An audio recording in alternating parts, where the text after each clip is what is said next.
శ్రీకృష్ణ జన్మ వృత్తాంతం మూడవ భాగం. ఓం నమో నారాయణాయ. ఓం కృష్ణం వందే జగత్.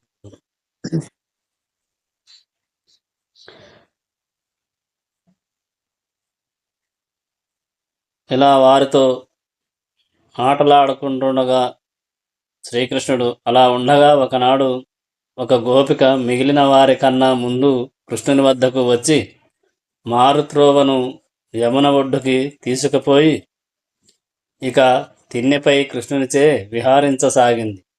అంతలో గోపికలు ఒక చోట కూడి కృష్ణుడు కనిపించడే, ఎక్కడికి వెళ్ళాడు చూడరే అని అందరూ విచారిస్తూ వెదకనారంభించారు. వారిలో ఒకతే ఒక చోట శంఖ చక్రరేఖ రేఖలు గల పాదాలను చూసింది. అది మిగిలిన వారిని కలిసి, హరే, కృష్ణుని అడుగుజాడలు చూద్దురు గాని ప్రక్కనే అడుగుజాడలున్నాయి, ఎవరితో తీసుకుపోయింది మన కృష్ణుణ్ణి? గడుసుదే, ఏ పొదరింటినో సుఖపడుతుంది, రండి చూద్దాం అని ఆ అడుగుజాడలను బట్టి అందరినీ తీసుకువెళ్ళింది.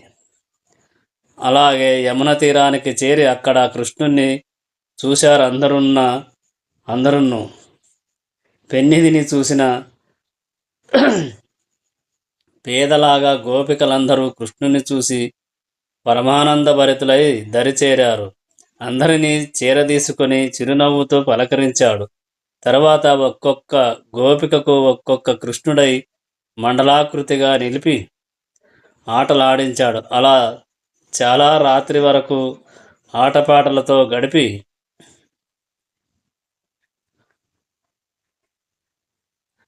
అందజేసే ఆలింగనాది క్రీడలతో ఆనందింపజేశాడు. తెల్లవారగానే అందరూ వారి వారి ఇళ్లకు వచ్చారు. ఇలా కృష్ణుడు వారిని ప్రతి రాత్రి ఆనందపరుస్తూ ఉన్నాడు. అన్ని జీవులతో కలిసి ఉండే ఆ మహాత్ముడు గోపికలతో కలిసి విహరిస్తూ ఉన్నాడనేది విపరీత విషయం కాదు. అలా ఉండగా అరిష్టుడనే రాక్షసుడు భయంకరంగా వృషభ రూపంతో గోకులానికి వచ్చి అరవసాగాడు. ఆ రాక్షసుడు పశువుల మందలలో ప్రవేశించి పలు రీతుల గోవులను బాధించనారంభించాడు.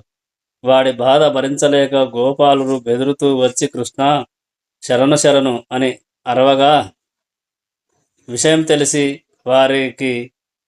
వారికి అభయమిచ్చి మందలో ఉన్న వృషభం కొమ్ములు పట్టుకొని వెలుపల కీడ్చాడు. ఆ రాక్షసుడు విదిలించుకొని కొమ్ములతో కృష్ణుని పొట్టపై పొడిచాడు. వెంటనే కృష్ణుడు కొమ్ములు పట్టి పైకెత్తి గిరగిరా తిప్పి నేల మీద పడగొట్టాడు. ఆ దెబ్బతో వాడు ముక్కుంట నోరుంట నెత్తురును కక్కుని చచ్చాడు. గోపకులు కృష్ణుని చుట్టూ చేరి చప్పట్లు చెరుస్తూ స్తుతించారు. ఇలా రామకృష్ణులు గోకులంలో పెరుగుతూ ఉండగా ఒకనాడు నారదుడు కంసుని వద్దకు వెళ్ళి అతనిచే సత్కారం పొంది విశ్రాంతిగా కూర్చొని వైష్ణవాంశాలతో రామకృష్ణులు దేవకీనందనులై పుట్టడం, నందునింట పెరగడం, పూతనాథులు కృష్ణునిచే చావడం మొదలైన రామకృష్ణుల విషయం చెప్పి వెళ్ళిపోయాడు.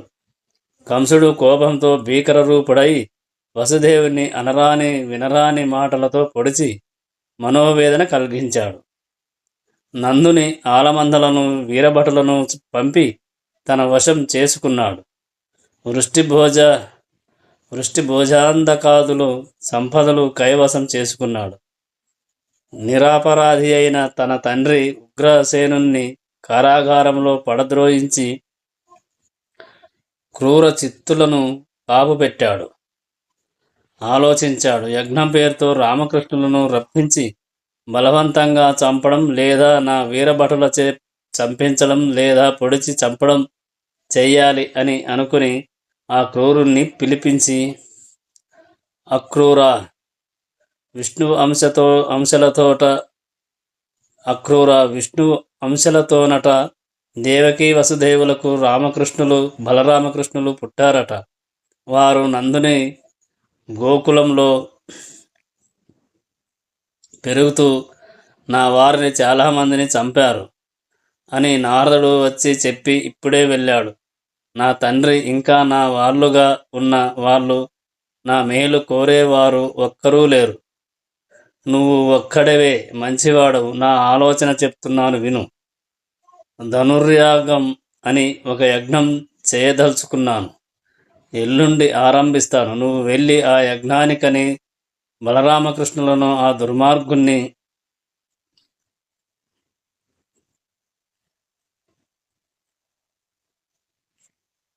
నందుని తీసుకొనిరా.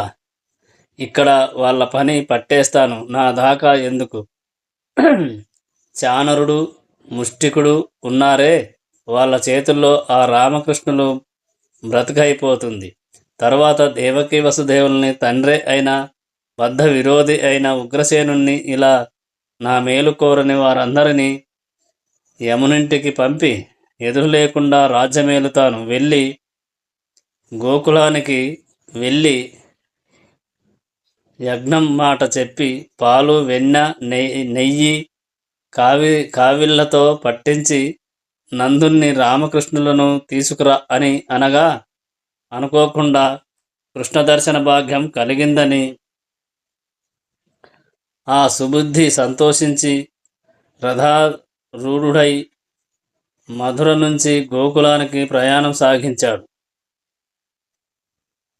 అంతలో కంసుని దూత కేసి అనేవాడు గుర్రం రూపుతో గోకులానికి వచ్చి పశుశాలలో ప్రవేశించి భీకరంగా అరవన ఆరంభించాడు. అలా అలా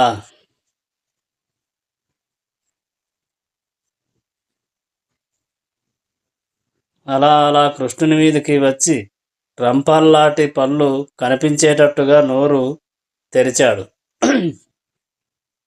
కృష్ణుడు తన చేయి దాని నోటిలో జొనపగా దాని పళ్ళన్నీ ఊడి కింద పడ్డాయి. అలాగే కృష్ణుని చెయ్యి గుర్రం కడుపులోకి వెళ్ళి తెగ పెరిగింది. దానితో పొట్ట పగిలి నెత్తురు కక్కుతూ అశ్వరూపుడైన కేసి చచ్చి కింద పడ్డాడు. గోపకులందరూ ఎంతో ఆనందంగా చప్పట్లు చరుస్తూ కృష్ణుని చుట్టూ చేరి చిందులు తొక్కారు. అంతలో నారదుడు ఒకంత పైన నిలిచి పద్మాక్ష కల్లారా చూశాడు. కడుపు నిండింది. దేవతలకు కూడా తేరి చూడరాని కేశి రాక్షసుణ్ణి అవలీలగా సంహరించావు. నీకు మరొక పేరు కేశవ నామం నేటి నుంచి ప్రసిద్ధమవుగాక అని నారదుడు అన్నాడు. మరొక మాట చూడు, 4 నాళ్లలో కంసునితో కలహం, అది కూడా చూడాలని వస్తాను, సెలవు అని వెళ్ళిపోయాడు. అక్రూరుడు రథారూఢుడై వస్తూ అనుకున్నాడు, శ్రీకృష్ణుని చూచే భాగ్యం కలిగింది. నా జన్మే కృతార్థం అయ్యింది. తలచినంతనే పాపాలను పోగొట్టే సుజన వత్సలుణ్ణి చూడబోతున్నాను. ప్రహ్లాదాది భక్తుల వందనాలందుకుంటూ కనికరించి చూసే భక్త మందారుడికి నేడు నమస్కరించగలుగుతున్నాను. వేదాంత విద్యా రహస్యాలను తనలో దాచుకున్న విద్వన్మనితో మాట ఆడబోతున్నాను. ప్రపంచ పరిస్థితిని తృణప్రాయం చేసే ప్రభువు మన్నన నేడు పొందగలుగుతున్నాను. సకల లోకాలను సంరక్షించే లోకేశ్వరుని సంరక్షణ నాకు కలుగుతుంది. ఎంత అదృష్టవంతులనో, ఇది అందరికీ కలుగుతుందా? ఇలా ఆనందిస్తూ క్రమంగా గోకులానికి వచ్చాడు. సాయం సమయం అది. రామకృష్ణుల తోడి గోపికలతో గోవులను తోలుకుని వచ్చి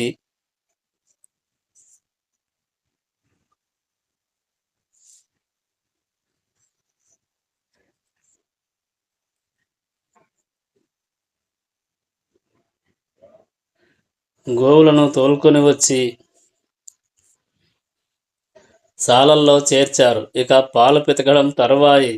ఆ సమయంలో అక్రూరుడు శ్రీకృష్ణుణ్ణి దర్శించాడు.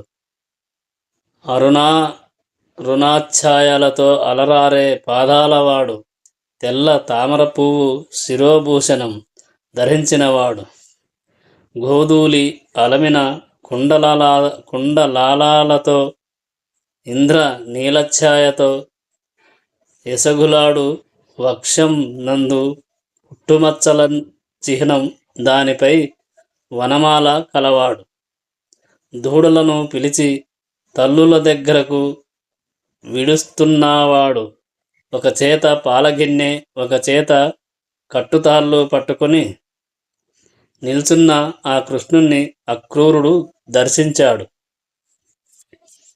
ఆ ప్రక్కనే బలరాముణ్ణి చూశాడు. కైలాసగిరిపై కారుమబ్బులాగా కట్టపై నీలాంబరంగల ఆ రాముణ్ణి దర్శించి అక్రూరుడు లోకక్షేమం లక్ష్యంగా భూభారం తీర్చడానికి మహావిష్ణువు రామకృష్ణుల్లాగా అవతరించాడు. భువన రక్షాదాక్షులైన ఆ దివ్యమూర్తులను దర్శించాను.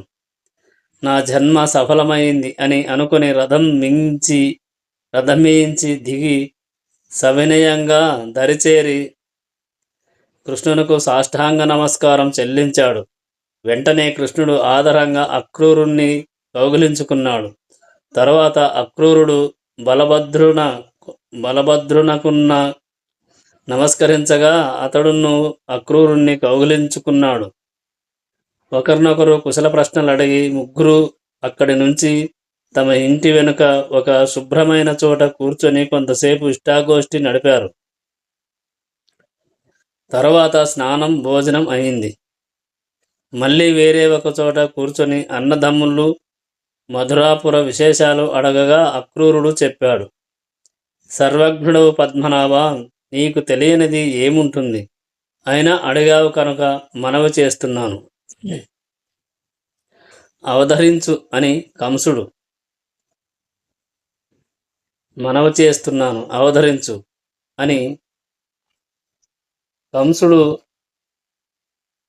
నిండు సభలో దేవకీ వసుదేవులను అనరాని మాటలనడం, తండ్రి వయసు మళ్ళినవాడు అనే ఆలోచన లేక ఉగ్రసేనుణ్ణి కాళ్ళు చేతులు బంధించి చెరలో ఉంచడం,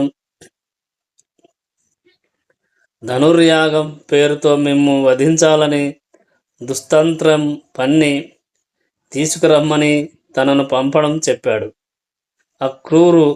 అక్రూరుని మాటలు విని కృష్ణుడు, అవును, నాకు ఆ నీచుని వృత్తాంతమంతా తెలుసును, వస్తాను. కంసుడి ప్రాణాలు మరి వాడిలో లేవనుకో.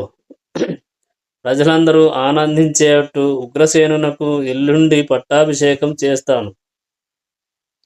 రేపు ప్రభాత సమయాన పాలు పెరుగు నెయ్యి సమృద్ధిగా కావలలో నింపి గొల్ల పెద్దలు ముందు వెళ్ళిన వాళ్లతో, నందుడును నువ్వు అన్న నేను రథ ప్రయాణం సరేనా, పడుకో అని శ్రీకృష్ణుడు అన్నాడు అని లేచాడు.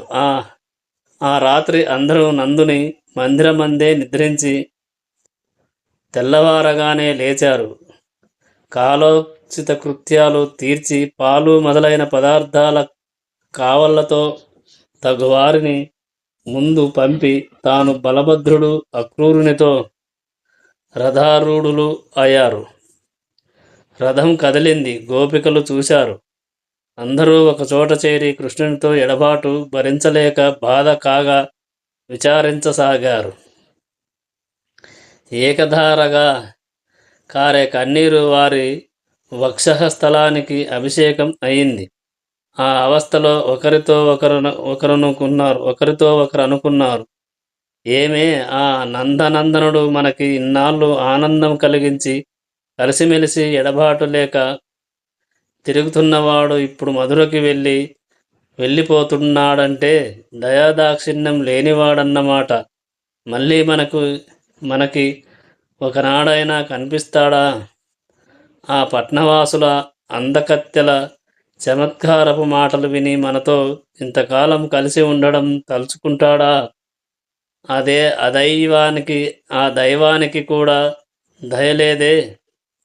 ఈ కృష్ణుణ్ణి విడిచి మనం ఉండగలమా? కృష్ణుడికి మనకి ఎడబాటు.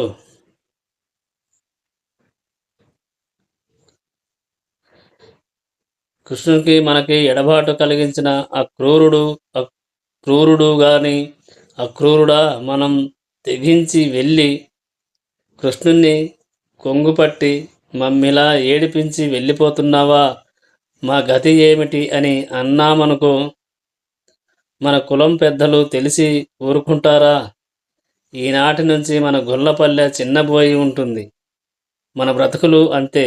ఆ దేవుడికి కనికరం లేకుండా పోయిందే అని విచారించి కొంతసేపు కృష్ణరథం కనిపించే వరకు అటు చూసి, అది దూరం కాగా మెల్లమెల్లగా నడుస్తూ వారి వారి ఇళ్లకు చేరి ఎప్పటిలాగే ఉన్నారు.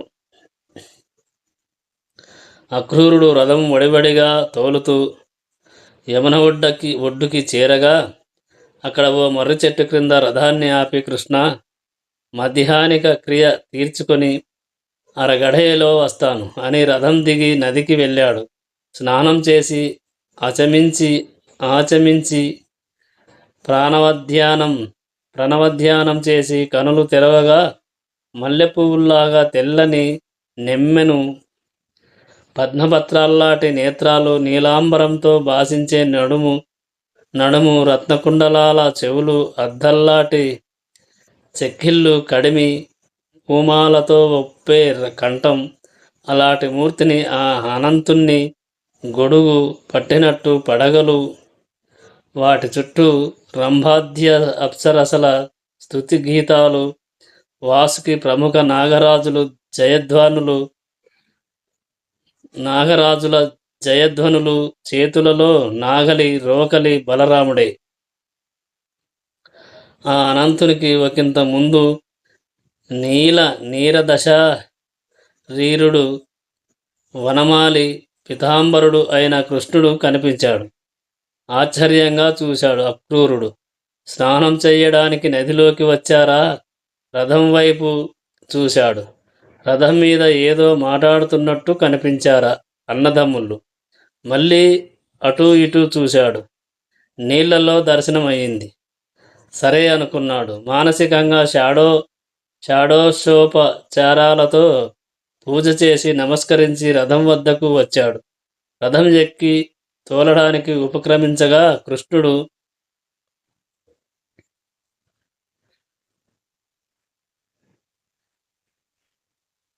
కృష్ణుడు ఏమిటయ్యా అక్రూరా, నీ ముఖం చాలా శోభామానంగా కనిపిస్తుంది. యమునా జలాలలో ఏమైనా వింత అని కృష్ణుడు అడిగాడు. అక్రూరుడు కృష్ణుడి మాట విని, కృష్ణా, నీకు తెలియని వింత ఏముంటుంది? నన్ను ధన్యుణ్ణి చేద్దామనుకున్నావు. నీ పురాతన రూపం చూపించావు. నీ దయకి పాత్రుడనైన నేను నిర్విచారంగా జీవితం గడపగా దురాచారుడనై ఆ కంసునితో కలిసి బ్రతకవలసి వస్తుంది. ఏమనేది తన ఇష్టం ప్రకారం నడవరాదు. శరీర సుఖం కోరకూడదు. ఇంకొకరికి సేవ చేస్తూ తిండి తింటూ బ్రతికేవాడు జీవన్మృతుడు. అక్రూరుని మాటలు విని కృష్ణుడు వాని మనసున కలిగిన చింత పోగొట్టే ధైర్యము, శాంతి కలిగేటట్లు చేశాడు. రథం తొందరగా నడిచింది. ప్రొద్దుపోయేసరికి మధుర చేరారు. అప్పుడు అక్రూరుడు ఆ అన్నదమ్ములతో అన్నాడు, మీరు రథం మీద కూర్చొని వస్తే కంసుడికి కోపం వస్తుంది. కనుక మీ కట్నాలు పట్టుకొని నడిచిరండి. మీ తల్లిదండ్రులను చూడడానికి వెళ్ళకండి.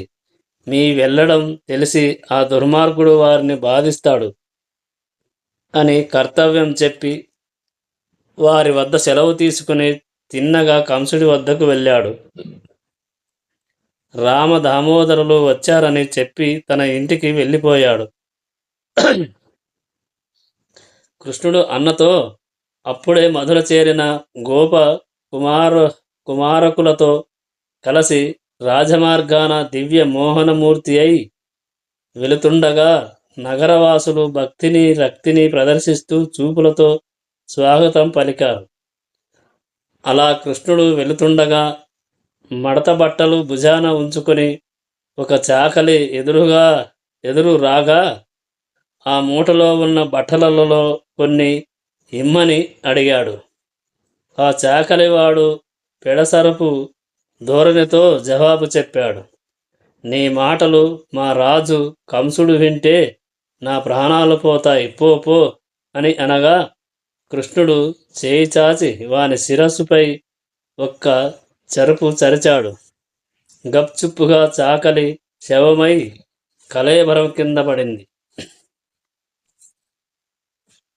కృష్ణుడు బట్టల మూట ముడి విప్పి జిలుగువన్నె పట్టుపంచ అన్నకిచ్చాడు. పసిడి జలతారంచు పచ్చని పట్టుపంచ తీసి తాను కట్టుకున్నాడు. మిగిలిన బట్టలు గోపకుమారులకిచ్చాడు. తరువాత ముందుకు వెళ్ళి పువ్వులమ్మేవాని ఇంటికి పోయి పూదండలు అడిగాడు. వాడు పిరికివాడు భక్తితో కృష్ణుని పాదాలకు వంగి శిరసా నమస్కరించి లేచి పూదండలిచ్చి అన్నాడు,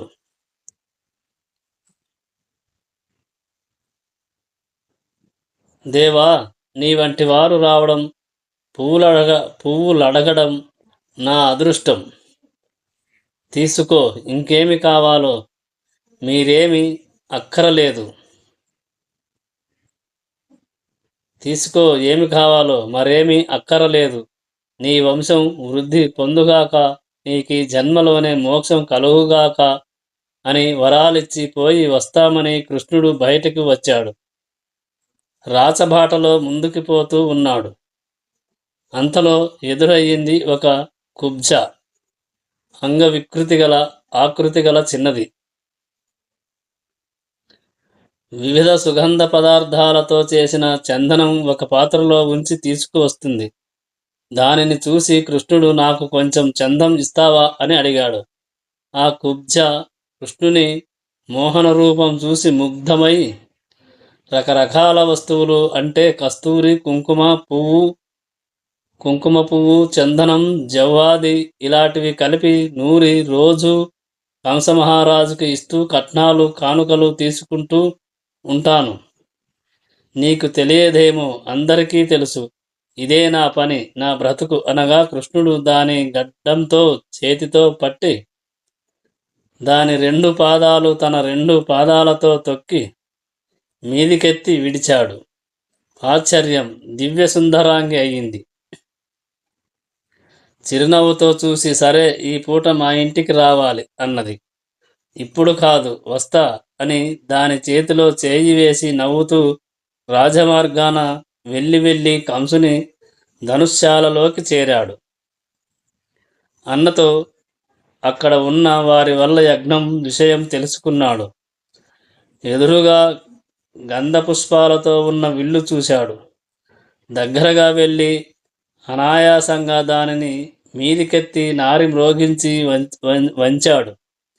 అంటే ఆ విల్లు పుటుక్కున 2 ముక్కలయ్యింది. రామావతారంలో శివధనుసును ఇలాగే కదా చేశాడు. దానితో ఆయుధాగారం కాపరులుగా ఉన్న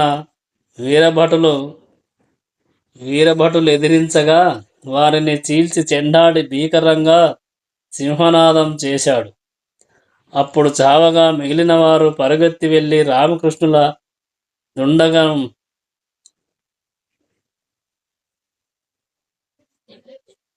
కంసుడికి చెప్పగా విని కంసుడు రోష భీషణాకారుడై మల్లయుద్ధ వీరులైన చానూర ముష్టికులను రప్పించి వారికి నూతనాంబరాభరణాలిచ్చి రామకృష్ణులను ఎదిరించండి, వేర్వేరుగానైనా సరే కుమ్మక్కుగానైనా సరే ఎలాగైనా సరే నా పగవారిని రూపుమాపి నా మనోవ్యాధిని పోగొట్టండి. అలా చేస్తే ఈనాటి నుంచి నా సిరి సంపదలకు నా వైభవానికి మీ ప్రాపే కాపు. రేపు ఉదయ సమయమందు మీ మల్లురతో రంగమధ్యమందుండి ఆ గొల్ల పిల్లలను రూపుమాపండి. కువలయాపీఠం అనే మదగజం దానిని మావటివాడు తీసుకువచ్చి సభాభవనం ముఖద్వారం వద్ద ఉండమనండి. బలరామకృష్ణులు రాగానే ఆ ఏనుగుచే వారిని తొక్కించమని చెప్పండి. ఎందుకైనా మంచిది. మన సైన్యాన్ని తీసుకువచ్చే సేనాధిపతులు సిద్ధంగా ఉండాలనండి. వెళ్ళండి అని వారిని పంపి అంతఃపురానికి వెళ్ళిపోయాడు. తెల్లవారగా స్నానం రాచముస్తాబు అయి రంగ సమీపాన తుంగమంచం మీద కూర్చున్నాడు. ముందు వెనక ప్రక్కల ఉండవలసిన చుట్టాలు, ఉద్యోగులు, మిత్రులు అసనాసీనులై ఉన్నారు. పౌరకాంతలు వాని వైభవాన్ని బంగారు మేడల నుండి చూస్తూ ముచ్చటగా మాట్లాడుకుంటున్నారు. వసుదేవాది యాదవులు, నందాది గోపాలురు సముచిత స్థానాల్లో ఉన్నారు. చానూర ముష్టికులు మల్లయుద్ధానికి తగిన వేషం ధరించి అనుచరులతో రంగమధ్యం నందున్నారు. కువలాయ పీఠంతో మావటివాడు ముఖద్వారం వద్ద ఉన్నాడు. చతురంగ బలం నలుదిక్కులా ఉన్నది. ఆ దశలో కంసుని అనుమతితో రామకృష్ణులు వచ్చారు. వారి వెంట కొందరు గోపకుమారులను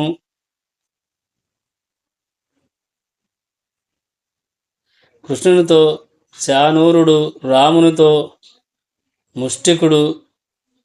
ముష్టియుద్ధానికి సిద్ధంగా ఉన్నారు.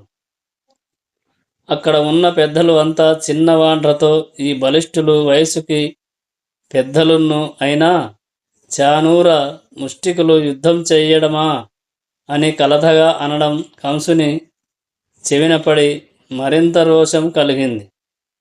బలరామకృష్ణులపై మావటివాడు కువలయాపీడాన్ని ఉరికించగా అన్నదమ్ములిద్దరూ 2 గుద్దులతో దానిని మావటివాణ్ణి పడగొట్టారు. దాని దంతాలు పెరిగి చెరొకటి పట్టుకొని ఉండగా కాలదండ ధరులై ఇద్దరూ యములు అక్కడికి వచ్చారా అని అంతా భ్రమపడ్డారు. కృష్ణుడు చానూరునితో బహుయుద్ధానికి తలపడ్డాడు. ఇద్దరికి చాలాసేపు పట్టువిడుపుతో భీకరంగా సాగింది. చివరకు కృష్ణుడు విజృంభించి చారుని పాదాలు పిడికిట బిగించి 100 మార్లు పైనుంచి మహావేగంగా త్రిప్పగా వాడి నోట ముక్కురంధ్రాల చెవుల నుంచి ధారగా రక్తం శరీరం చీలి విరిగిన ఎముకల కింద పడగా ప్రాణం అంతరించుకుపోయింది. అదేవిధంగా బలభద్రుడు ముష్టికునితో పట్లుపట్టి శవం చేసి విసిరిపారేశాడు. ఈ వైపరీత్యం తన కళ్ళ ముందు జరగడం కంసుడికి రోషం పెచ్చు రేగిందని వర్ణించనక్కరలేదు. మంత్రులను చూసి అన్నాడు, దేవకీ వసుదేవులను చెరసాలలో బంధించి ఉంచండి. నా తండ్రి ఉగ్రసేనుడి తల తెగనరకండి. యదుష్ని భోజాంధకారులను కొర్రులు నాటి బాధించండి. నందాదులను గొల్లలను చిదగొట్టి వాళ్ళ ఆలమందలను ఆస్తిపాస్తులను కొల్లగొట్టండి. నేను బలరామకృష్ణుల పని పడతాను అని వాద్యాలు వాయించవద్దని చతురంగ బలాలని రమ్మని ఆజ్ఞాపించగా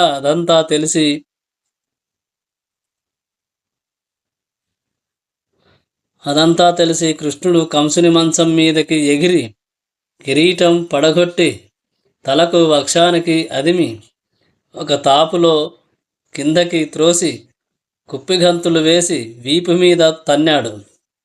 ఇక చెప్పేది ఏముంది, వాడి ప్రాణవాయువు వాయువులో కలిసిపోయింది. కంసవద ఇలా విచిత్రంగా ఏ ఆయుధం చేత కాకుండా జరిగింది. పూలవాన కురిసింది. దేవదుందుబులు మ్రోగాయి. గంధర్వులు పాటలు మనోహరంగా వినవచ్చాయి. బలరాముడు కంసుని తమ్ముణ్ణి అలాగే కాళ్ళు చేతులు కూడగట్టి మీదికెత్తి గిరగిరా తిప్పి కింద పడగొట్టాడు.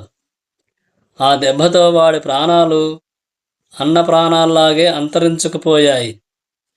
ఈ సంఘటన చూస్తున్న యాదవులు నందాదులు పరమానందభరితులయ్యారు. తరువాత బలరామకృష్ణులు దేవకీ వసుదేవుల వద్దకు వెళ్ళి పాదాభివందనం చెయ్యగా మహానందంతో వారు కొడుకులను కౌగిలించుకొని, మీరు దేవతలకు కూడా అసాధ్యములైన పనులు చేస్తున్నారు. మా అదృష్టవశాత్తు కొడుకులుగా పుట్టిన ఆ వాసుదేవుడే మీరు. మీ మాయకు లోబడి మేము మిమ్ము గుర్తించలేక ఇలా ఉన్నాం. మా యందున్న మాయను పోగొట్టి భక్తితోనూ జీవితాలను వినవేసి మా యందున్న అపరాధాలను బాపి రక్షించండి అని అన్నారు. అప్పుడు కృష్ణుడు, అలా అనకండి, మేము మీ పిల్లలం. ఆదరాభిమానాలతో మీరు మమ్మల్ని పెంచుకుంటూ ఉండాలి అని తన మాయచే వారి వివేకానికి తెరగప్పి, అలాగే అక్కడ ఉన్న బంధుమిత్రాదులను చూచి సముచిత రీతిని మాట్లాడాడు.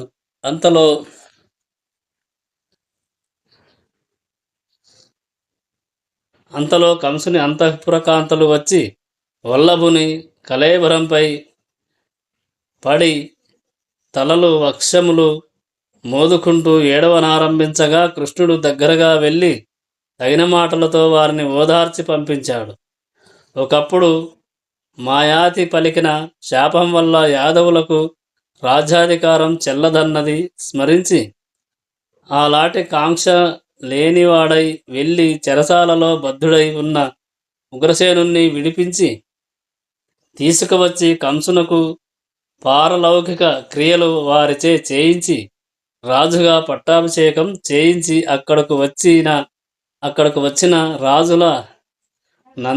రాజులందరూ పరికించి అన్నాడు, ఈ క్షణం నుంచి యాదవులు మిగిలిన వారు నేను మా అన్న నీకు అనుకూలంగా ప్రవర్తిస్తూ ఉంటాం. ఎలాంటి నదురు బెదురు లేక పరిపాలన సాగిస్తూ ఉండు అని ఉగ్రసేనునికి ధైర్యం కలిగించి వాయువును ఆహ్వానించి ఇంద్రుని వద్దకు వెళ్ళి నేనిమ్మన్నానని చెప్పి సుధర్మను అడిగి తీసుకురా అని అనగా వాయుదేవుడు అమరావతికి వెళ్ళి సుధర్మను తీసుకువచ్చి ఇచ్చాడు. సుధర్మ దేవసభ. ఉగ్రసేనుడు ఆ సభ మధ్య పీఠాన కూర్చుండి కృష్ణుని సహాయంతో పరిపాలన సాగిస్తూ ఉన్నాడు. ఇలా కృష్ణలీలలు చెప్పగా విని మైత్రేయుడు మహాత్మా, శ్రీకృష్ణుని బాల్యలీలలు విని పరమానందభరితుడయ్యాను. ఆ అవతార పురుషుని తరువాతి వృత్తాంతం అలాగే బలభద్రుని చరిత్ర చెప్పవలసిందని కోరాడు. ఈరోజు వీడియో ఇంతటితో ముగిస్తున్నాం. జై శ్రీకృష్ణ. ఓం నమో నారాయణాయ.